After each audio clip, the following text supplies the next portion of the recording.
So good evening, everyone. Thank you for joining us again for the Summer Integrated Learning Series. We're so pleased to have you. Our special guest lecturer tonight is Dr. Daniel Williams from the Department of Sociology here at St. Catherine University. The Integrated Learning Series at St. Catherine University is a multidimensional expression of an active liberal arts pedagogy. Located at the intersection of creative energy and critical reflection, the Integrated Learning Series is one way we partner academics with activism, the paper with the performance, and the campus with the community. It is the array of courses, activities, speakers, events, performances, and exhibitions that coalesce into our ways of knowing. The Integrated Learning Series is the web that binds our learning experiences together and the narrative that connects our collective community. So, ladies and gentlemen, thank you for joining us tonight, and we're going to welcome Dr. Daniel Williams. Dr. Williams is going to give the presentation, and then afterward, I'm going to come back and invite you to put your questions and comments in the chat. So thank you so much. And Dr. Williams? Great. Thank you, Tarsha Dean Stanley, for that introduction. I'm delighted to be here with everybody virtually. It's an important time in the world, obviously, and I'm excited about the discussion that we'll have following our conversation or my talk. So I took on a very large set of issues with this talk from the title, as you can see, and I'm going to now get this presentation up and running. So the title of my talk tonight is Say Their Names of Black Diaspora, Systemic Racism in Black Movements and Global Perspective. There's a lot to say about all of these concepts, and I'll say a little bit about why this is what I wanted to bring to the Integrated Learning Series. I am a sociologist. I'm what's called a comparative sociologist who looks at different societies and is interested in how the differences manifest within them. Particular for me is the focus on race and immigration. Those are the two areas that I really work on. And so tonight I'll be presenting some of my research on Black Germany specifically. So when I say global perspective, of course, and Black movements, I'm really talking about Europe mainly and Germany specifically within that. But I'll draw on some connections to other countries and particularly to this moment in the wake of the death of George Floyd, because it is immediately interesting. Let me start by saying, I'm assuming everybody can see my presentation here, unless I get a message saying that you can't. But let me start by saying that by looking at the African diaspora as a larger whole, and so thinking about that construct, the idea of the Black diaspora, I'll say a couple of things. One is that, of course, Blackness and race are social constructions. They depend on societies, institutions, they depend on social definitions. As I look at Black Europe and my research in Black Germany, one of the most noticeable differences is the idea of racial categories. And so this question that we have on the left bottom here, are you Hispanic or Latino, and then answer what your racial group is, select one or more. This is kind of so standard for us in the US that we take it for granted, right? We take the idea, actually, even of our racial category and our categorization for granted. This is actually very different in other parts of the world, particularly in Europe, where what we have is a kind of denial of race through a lack of racial categories. So what we have is, sorry, I'm trying to get this to pause here. We have different ideas about how to categorize people or whether to categorize people at all. So when we're looking at Blackness in Germany and in France, for instance, there really are no racial categories. There is no tracking of racial ethnic data. In other places, such as Latin America, we have a different kind of dealing with race where there's a blurring of boundaries between Black and brown people, so that you have a kind of whitening strategy of dealing with racial difference. And this is actually quite consequential for the political aspects that I'm going to be talking about later. And I'll get a little bit more into this in just a minute. But when we talk about the African diaspora, of course, Latin America and the United States are the largest. In Europe, there's also large communities, especially in France and the United Kingdom, and in Germany less so, but I'll be talking more about Germany today. The other point here the other concept here is systemic racism. This has, of course, been a term that's become viral in terms of people talking about it as the explanation for what happened with George Floyd, which it was. And we also have other terms like institutional or structural racism.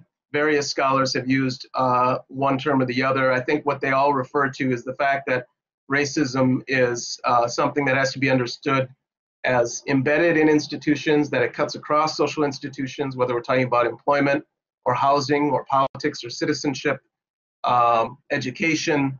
It's patterned, it's routinized, and it's embedded in everyday life. So all those things are important aspects of understanding racism. So let me talk about the global response to George Floyd. What you see here are a couple of images. The top is one of the protests that took place in Berlin. And Germany had multiple protests in virtually every state of the country. In Berlin, the largest protest was 15,000. In Munich, there was a silent march of 25,000. And in France, there was a protest of 20,000 in response to George Floyd's death.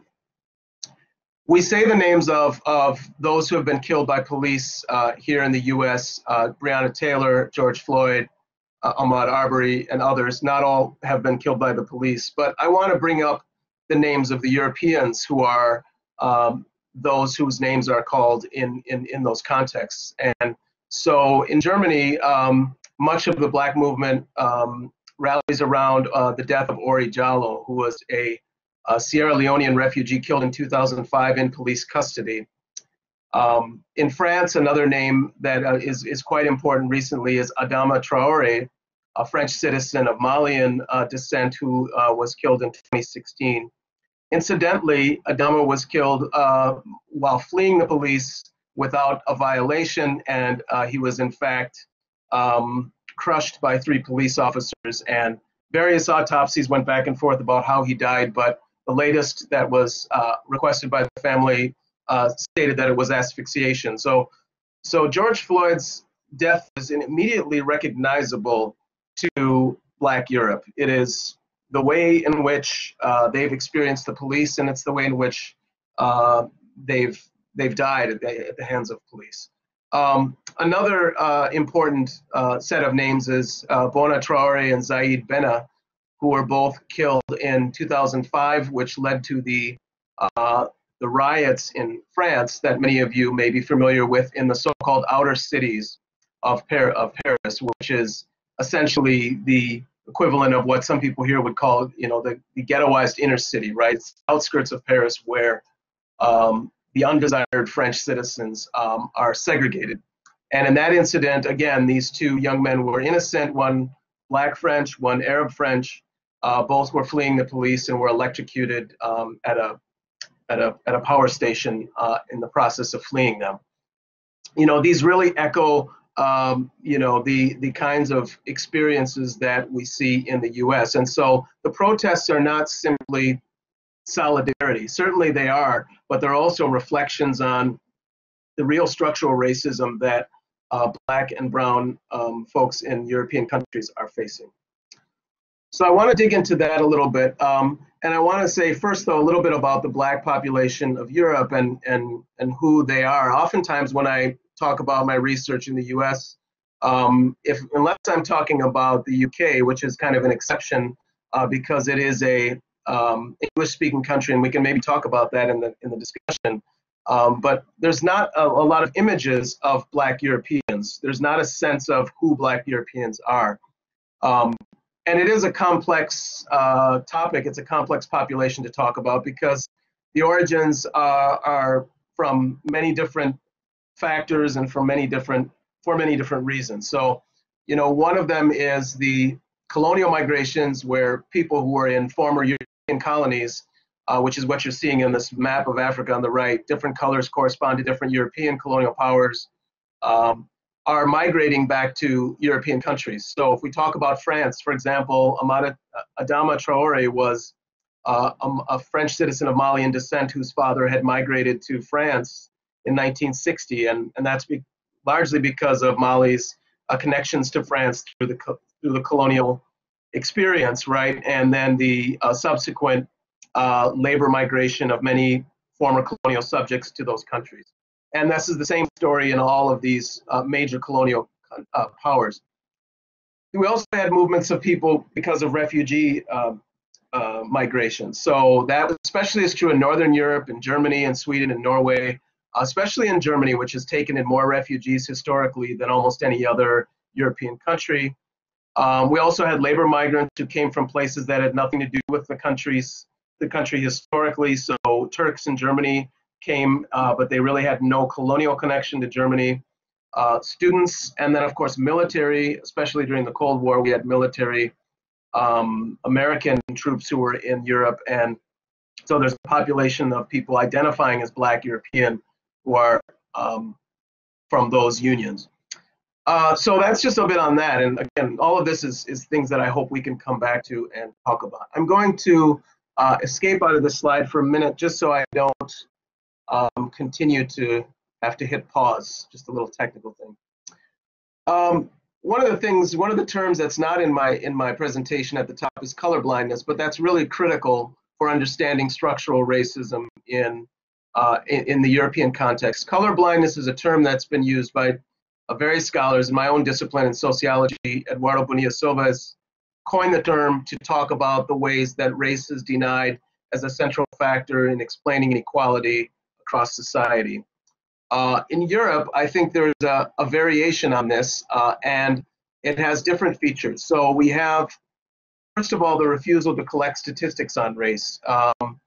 Patrick Simon, a French sociologist, has documented this extensively, and it's a kind of what he calls the choice of ignorance. It's a refusal of European countries to recognize themselves as racially diverse, but it also comes out of the legacy of a Nazi past across Europe in which race was used in a explicitly horrific fashion. And so the initial impetus to get rid of race was as in a reaction to the Holocaust, but the reason that it sticks around, this resistance, is largely due to a perspective in Europe that Europeans are white, and I'll make that case throughout the rest of this presentation.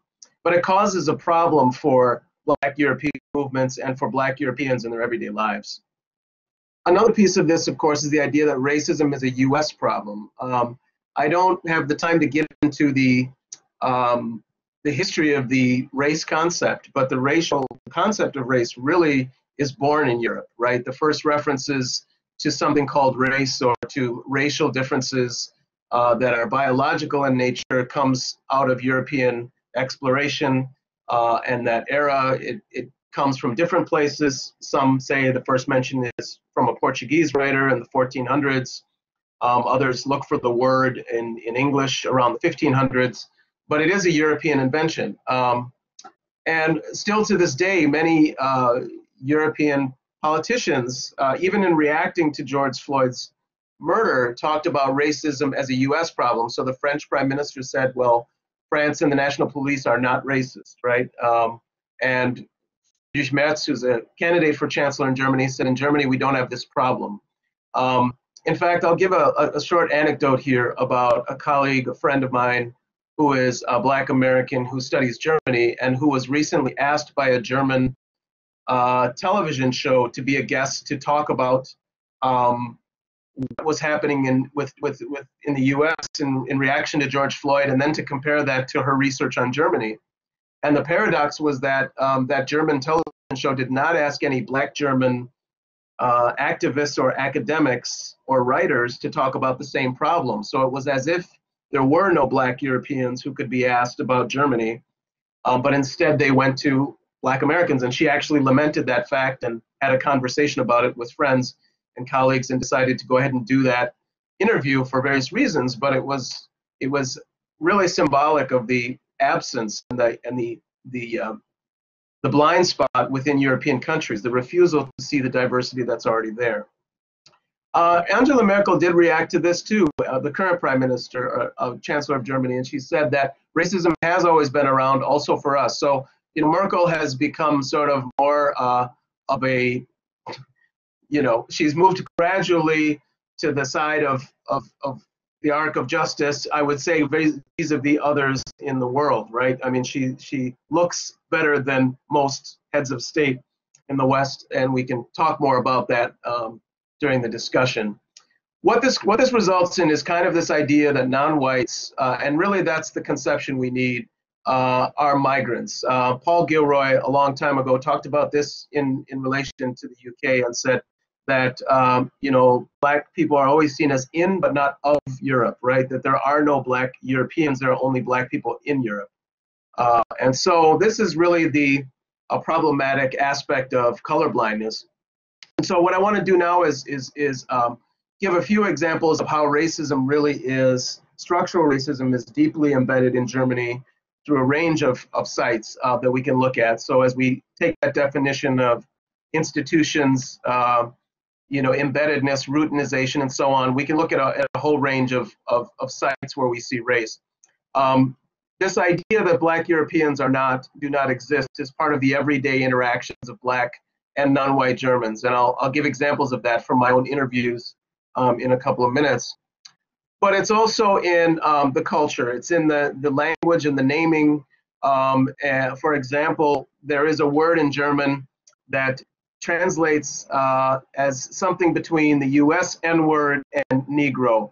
It's the word Neger. It's not a direct translation, but it's a word that is still seen as pejorative, even in the German dictionaries. But recently, it was used by a politician from the far-right party in a speech about multiculturalism extensively. It was almost a deliberate way of him trying to upset people, and he was actually taken to court for his use of the word, and the court argued that he had the freedom to still use that word. More insidious is the fact that that word gets used to talk about food, for instance. So on the right, you see this this food called Mohrenkopf, which means Moor's head. There are different ways of naming that, but this is already a racist designation, right? And the sort of the references and the associations of Black people with chocolate and with food that is chocolate, right, and has that in it is really endemic and is still widespread in Germany.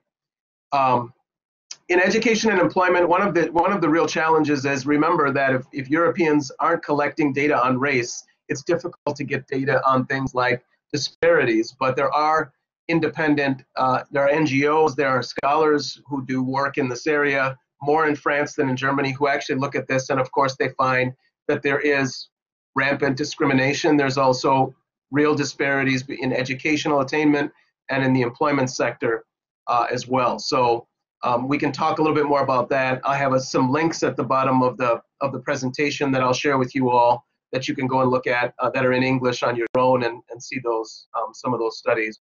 The book below this other image is of a story called Zehn kleine Negerlein, which means 10 little Negroes, which is essentially the equivalent of the 10 little Indians story.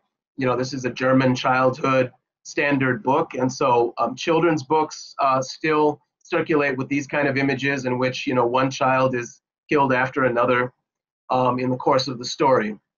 There's a longer history that I'll get into about Germany and Black people in Germany that is different than the French story and the British story if we have time at the end. But for now, I sort of want to just illustrate how this happens. One of the interesting things that did happen with Black Germans, and there have been Black Germans going back centuries actually, is that in the early 20th century and then throughout the Nazi era, they were used as in human zoos, really. They were displayed in exhibitions as exotic cultures, and they were used in films as extras. Anytime there was a film about any culture seen as backward, or anytime it was an African, supposed African setting, Black Germans would be used in those films. And so there is a history of representation of Blackness in Germany that's not necessarily a part of this categorization. So I've done interviews with Black Germans over the past couple of years, and I asked them about a range of things, but what I really wanted to know was what happens in everyday life. How do they experience their Blackness, right? How does it actually, what comes up? When is it salient? What happens? And one of the stories I got over and over again was this story of foreignization, of people simply disbelieving that they could be German.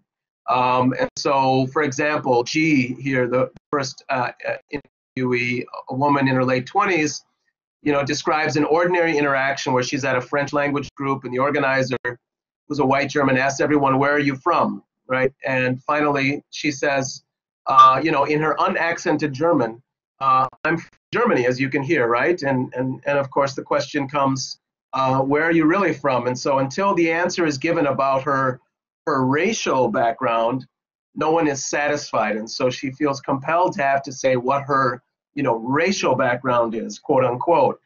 And this is spoken, by the way, I mean, this is said in unaccented German, and I think that's a critical point.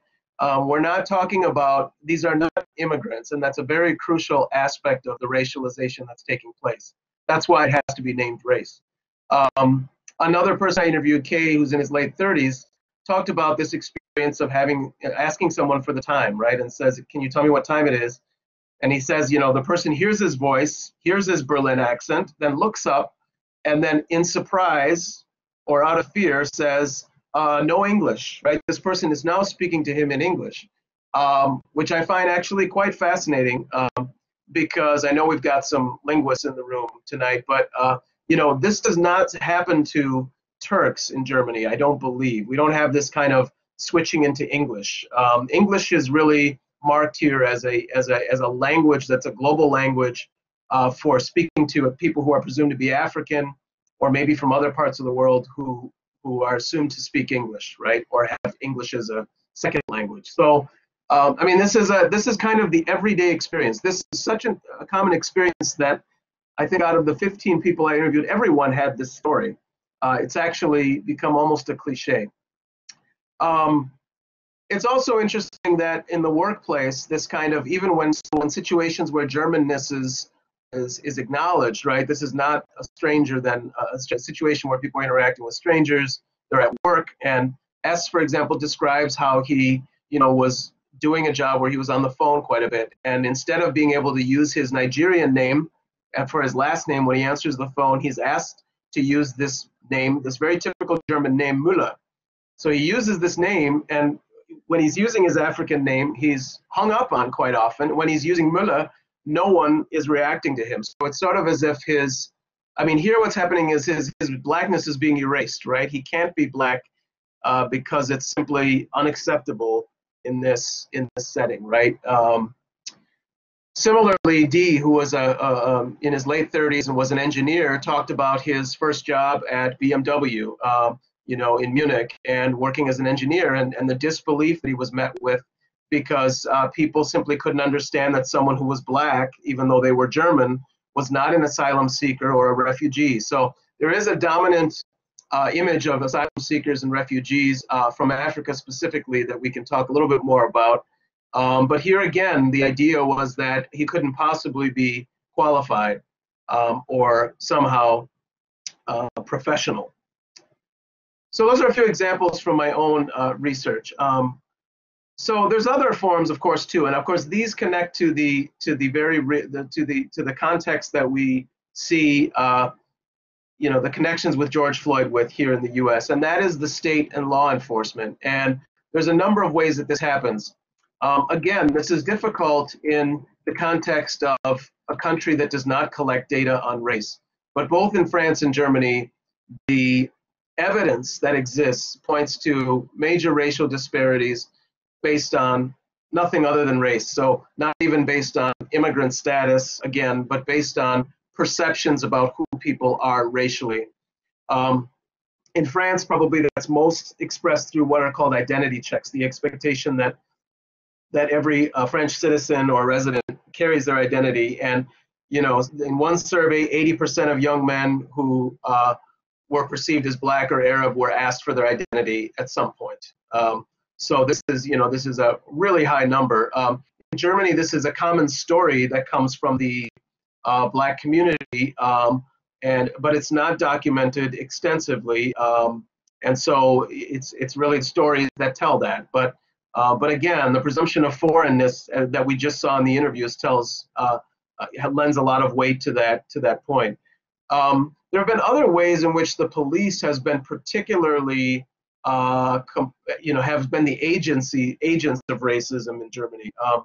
One story that leaked out was that in an incident that we might have time to talk about in the Q&A, is that in the city of Cologne on New Year's Eve 2016, there was a kind of chaos that broke out, and there were a lot of reported sexual assaults, and rumors spread that it was mainly immigrants committing these assaults. And so police started profiling based on people who looked North African. And so they actually had a term, Nafri, that was found in police documents that was being used to stop people and question them at the train station that night, right? There have been other aspects of this too. So one of them is the fact that there was a terrorist cell, a white supremacist Nazi cell for a long time conducting targeted assassinations on immigrants and specific people across the country, called the National Socialist Underground. And for years, the German intelligence service focused on they believed that these were acts committed by other immigrants, and they simply weren't going after the white supremacist organizations. I mean, there's a lot of connection to our own country and the defunding of domestic terrorism and particularly white supremacist organizations that are terrorist organizations here, right? So, police are in the Alternative for Germany, which is a far-right party. I don't have the numbers for whether they're overrepresented there, but there have been links, again, discovered where sometimes data has been leaked from police files to far-right organizations. That was recently exposed in Berlin that was going on. And I'm listing here the Alternative for Germany as part of the state because it is a far-right political party that is now has 18% in the national parliament of the seats. And this is a party that really is focused on anti-immigrant policies. It was one of their members who refused to stop using the N-word in parliament. And they use a range of white nationalist appeals in their politics. So there's, of course, also everyday violence. Some of you might have heard in February 2020, there was a shooting where a white German went to a couple of shisha bars and killed 9 people, all of whom would be described as being people of immigrant background. So this was a racially motivated attack, right? And of course, neo-Nazi attacks especially focus on asylum seekers and refugees. Ori Jallo, who I mentioned in 2005, was killed by the police.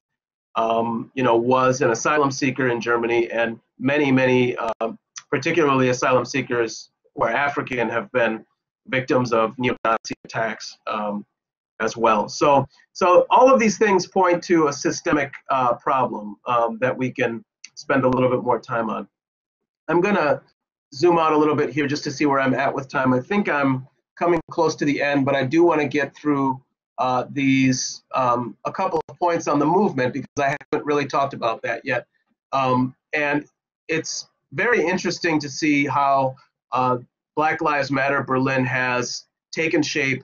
It was started in 2015.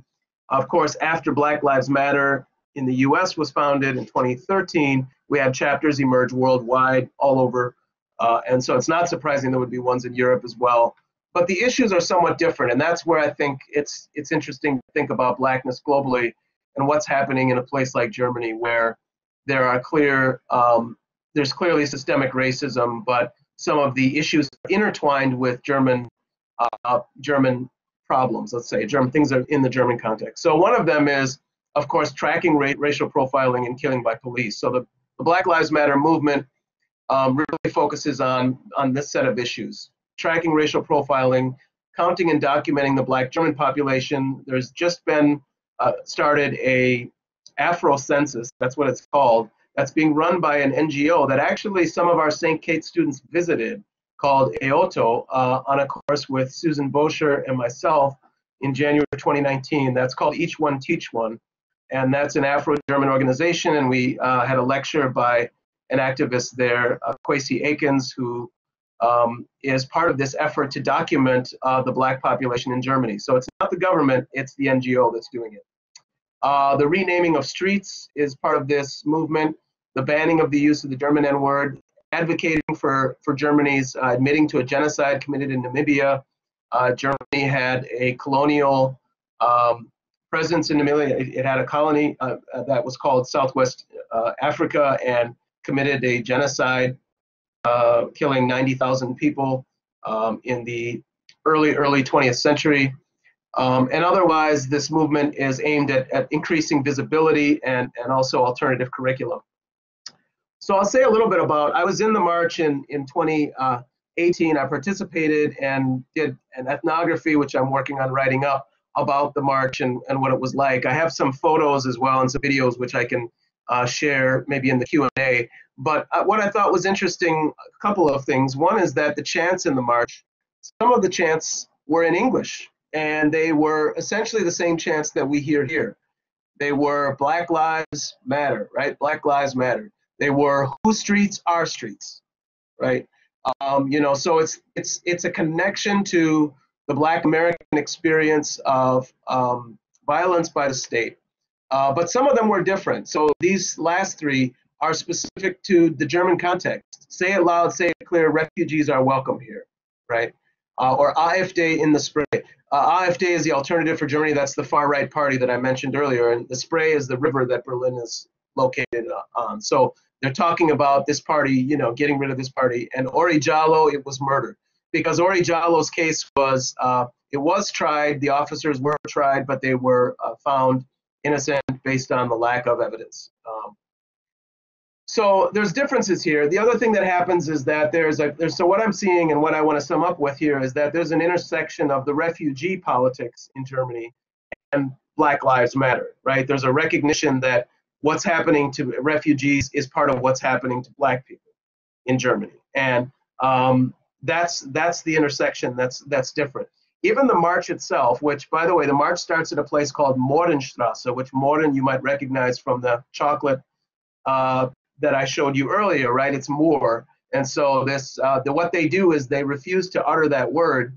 They call it M Street, and actually that street is going to be renamed now. But they start the protest there, move through a historically Turkish neighborhood, and then end in a park which is known as a gathering place for African refugees. So the whole structure of the movement and demonstration is meant to be symbolic, right? Is meant to make these connections to other groups that are racialized in German society. So I'll just say one more thing. I didn't talk a lot about France, but France is a fascinating contrast to Germany. I think it's different.